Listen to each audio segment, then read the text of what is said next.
You are now leaving the USA and entering Chaz, the Antifa and Black Lives Matter occupied zone in Seattle. I'll give you all the details. And guess what's making a comeback?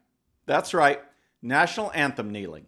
Plus, President Trump outlines his plan for community and police improvements while getting criticized by the Democrats. All that and more. I'm Bobby Eberle. This is a 13-minute news hour. And God bless the United States of America.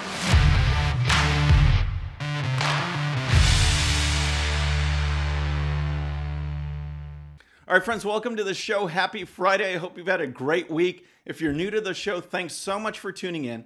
We've got a lot to cover. We're going to start with Chaz, and I hope I can get through this without busting up because liberal lunacy just cracks me up, and we've got it today. It's like the whole show is our relaxed brain segment.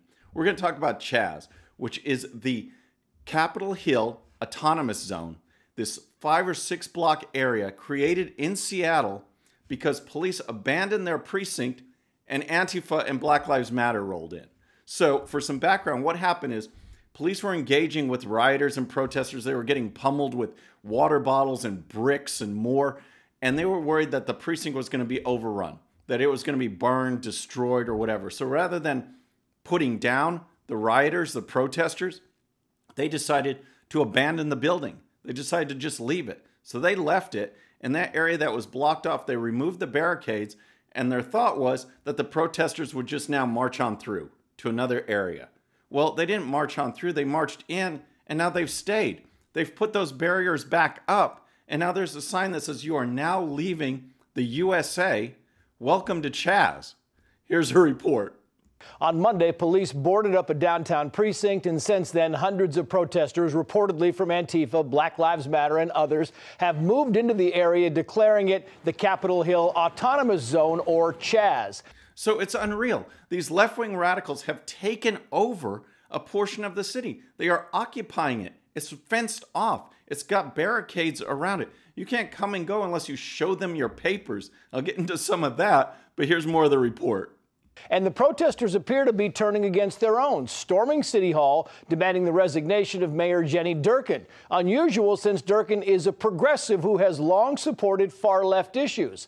But this time, the mayor is calling for police reform. The protesters want the police department abolished and won't budge. Turning on their own. But wait, this is supposed to be a left-wing utopia. This communist love-in. There's no police, there's no laws, there's no rules. Food is shared. Everything is great. Well, not exactly. Here's a report from Hot Air.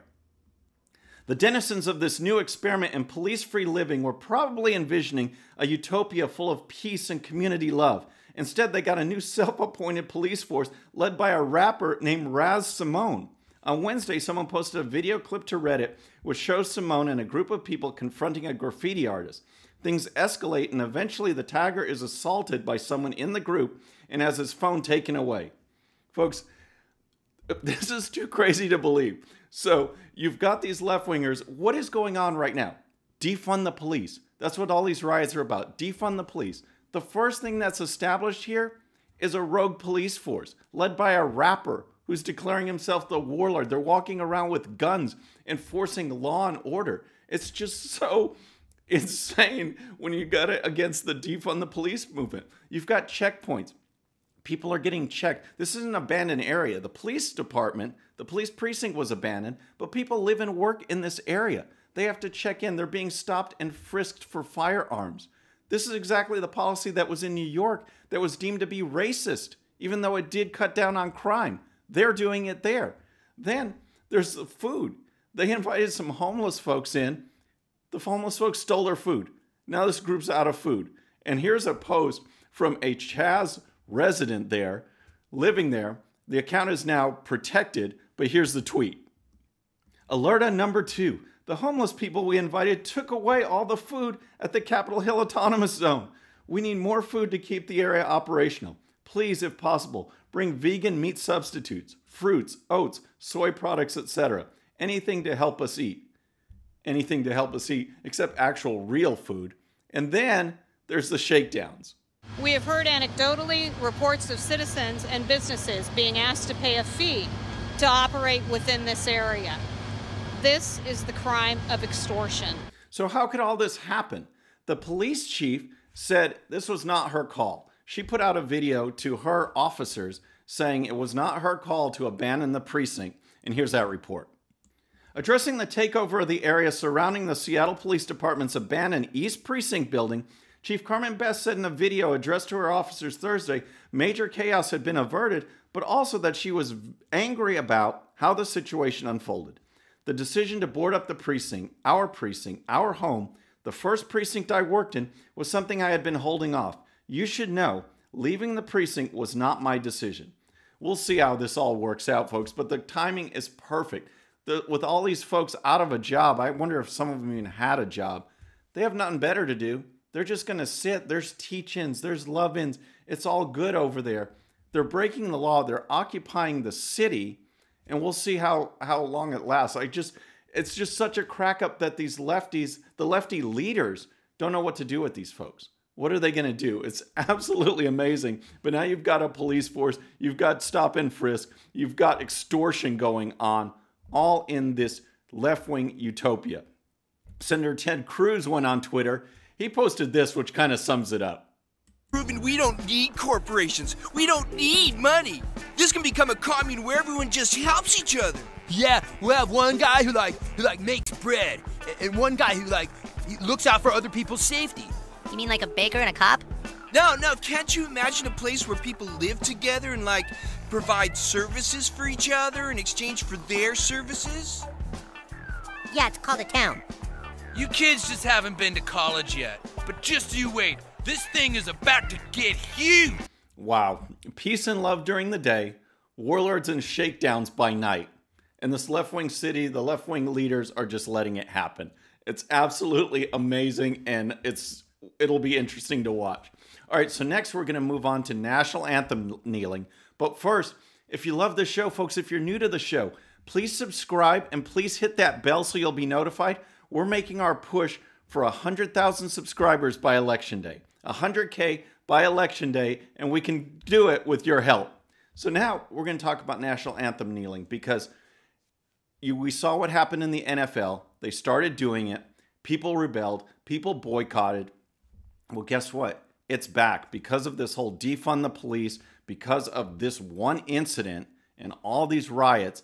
Now corporation after corporation are just bowing down to the Black Lives Matter movement, which is all built on a lie, which I can get into, but they're doing it. So I'm going to start first with NASCAR. Now, as you know, I'm an IndyCar guy, but NASCAR just announced that it was banning Confederate flag at their races. Not them having it as part of their logo or corporate identity, but just fans bringing the flag in. They put out a press release banning that, saying that fans couldn't do that anymore. But what was not included in their press release was another policy change involving the national anthem. And here's a report from Racer.com. NASCAR has also eliminated a guideline for competitors relating to conduct for the national anthem. Handed out before each driver crew chief meeting, the directive stated, when the flag is displayed, all persons should face and stand at attention with their right hand over their heart. Persons should remove their headdress with their right hand and hold it at their left shoulder, hand being over the heart. When the flag is not displayed, all present should face toward the music and act in the same manner they would if the flag were displayed. That guideline was eliminated before the Atlanta race, giving way for competitors to protest peacefully during opening ceremonies should they choose. On Sunday, NASCAR official Kirk Price, a U.S. Army veteran, knelt and raised his fist during the invocation. So that's NASCAR. And of course, the NFL is now probably going to be the biggest cheerleaders for national anthem kneeling. And here's a report from the Oregonian. The NFL's attitude toward the ongoing protests of police brutality and racial injustice has seen a tectonic change in the past month. Commissioner Roger Goodell issued a statement saying the league was wrong for not listening to players fighting for racial equality, marking a dramatic change for the NFL. NFL players have been at the forefront of the current protests during the offseason, and they plan to kneel en masse during the national anthem during regular season games, according to the report. So you can add U.S. soccer, women's soccer to that list as well. In 2007, following the kneelings of Megan Rapinoe, They decided in a February 2007 meeting to require all players to stand. Guess what? This week, this past Wednesday, they changed that policy. National anthem kneeling there too. So folks, this is so outrageous. And here's my mini monologue for today, because these corporations are caving to Black Lives Matter when Black Lives Matter does not care about Black lives. It is absolutely outrageous. The whole movement, if you recall, was based on Michael Brown and Ferguson. Remember, hands up, don't shoot? That was all based on a lie. Michael Brown had robbed a store. He was high on drugs. He confronted a police officer, hitting him, assaulting him, trying to steal his gun when he was shot. Autopsy, other physical evidence shows that his hands were not up. It was all based on a lie. That's how this whole movement started. And now we have this case. We have the stats. We've gone over it before. Police contact with civilians, police interaction, police encounters happen 375 million times a year. 375 million. Of those last year, only 9 incidents happened where an unarmed black man was killed by a police officer. It happened 19 times to unarmed white people. Yet, this is the craze. This is what's the epidemic. It statistically rarely ever happens. You know what happens a lot? Blacks getting killed. That is an epidemic. And if you look at it, that is worth fighting for. We should fight for that. But none of these black leaders actually address the problems. Black Lives Matter doesn't address the problems. Just this past weekend, you had 92 people shot in Chicago. 27 of them died, folks. This happens every week in every major city. Inner cities, blacks are killing blacks. And if you have a community where 75% of the children grow up with no father, there's a problem. When you have 6% of the population committing 53% of the murders, that's a problem. It's not police killing blacks, it's blacks killing blacks. We need to do something about that. We need to have an organization that actually cares about improving the black community and not blaming others for it, because no police were involved when blacks are shooting and killing blacks. We need to solve that. We need to change that, and I'll be on board with that organization. I'll go volunteer because that's important to me. Improving these minority communities gives people hope. And when people get hope, get educated, find the facts, they become conservatives. They break out from these chains that the Democrats keep them in. They keep these communities poor because with poorness, there's control. And that's what the Democrats, that's what the left are all about. So next, I want to get to President Trump and his policies that he outlined yesterday to address some of these problems. But first, folks, you have to tune in tomorrow. I'm so excited. We've got our Saturday live stream. Last time we had Dinesh D'Souza as our special guest. This time we have Brandon Tatum. And I am so excited to talk to this guy. He is a former football player, standout, Tucson police officer, including the SWAT detail. He knows the ropes in the police. He got together with Candace Owens. They formed Blexit, which is all designed for blacks to leave the Democrats and adopt policies, learn policies that will actually help their community. We're going to talk about George Floyd. We're going to talk about what it's like being a police officer. We're going to talk about the racial tensions, what can be done about it. You name it. We're going to talk about it. Please tune in. And as we had with Dinesh D'Souza, we had great video questions. Please use the Ask BE link in the description. Send in your video questions. They can make it on tomorrow's show. So that's it. We're going to talk about President Trump now because he held a town hall gathering in Texas. He outlined 4 points. More details are coming to address what he called police brutality and racial injustice. And here's that report. Trump made the announcement at a roundtable in Texas saying his plan would include pursuing economic development in minority communities, confronting racial disparities in healthcare, signing an executive order to establish better training for the nation's police, and urging Congress to enact school choice nationwide. Trump made the announcement flanked by top administration officials, including Attorney General Barr. All right, I'm looking forward to the details because I tell you what, I'm all for school choice. Again, give folks a chance to get a better education.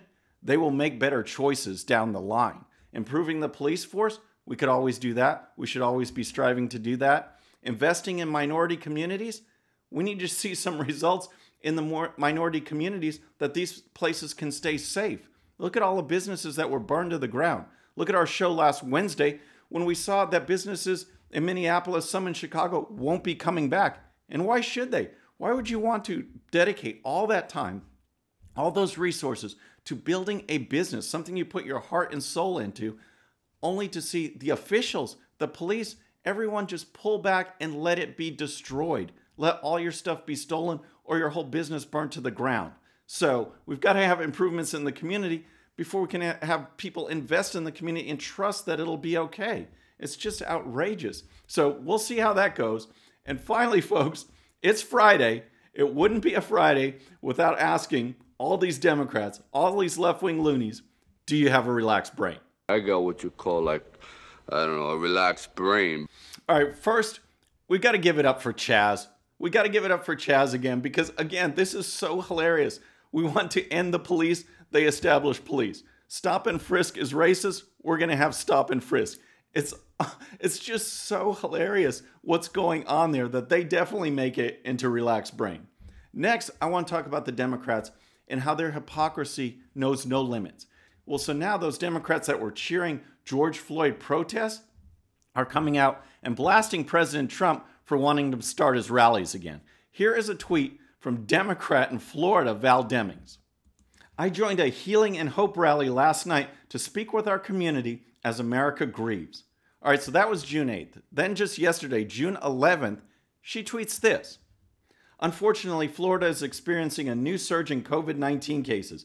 I urge you to do everything you can to protect yourself and your neighbors. Wear a mask, limit gatherings. And then on top of that, she tweeted, the president's plan to hold mass rallies in Florida and elsewhere as we experience a resurgence in COVID cases is irresponsible and selfish. Are you kidding me? Where was that when people were going out in mass protesting, knowing that there was no social distancing, knowing a lot weren't wearing masks?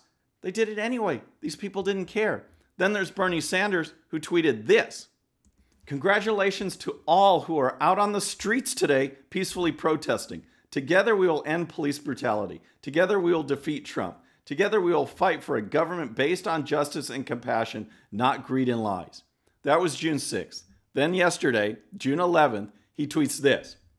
Trump wants 15,000 delegates cheering him at his GOP convention in Florida. No social distancing. His rejection of medical advice endangers not only those there, but those they come in contact with. Trump's a threat to the health and well-being of our country. He must be defeated. So that's a threat to the health, but all these mass protests are perfectly fine. Those aren't going to endanger anybody. Those aren't going to spread coronavirus. Give me a break, folks. And the relaxed brain, it goes on and on and on. There's just so many, but we're out of time. I hope you enjoyed the show. Please subscribe. And when you do, please hit that bell so you'll be notified. I'll see you next time. Tune in tomorrow for the Saturday live stream with Brandon Tatum. I'm Bobby Eberle. This is a 13-minute news hour.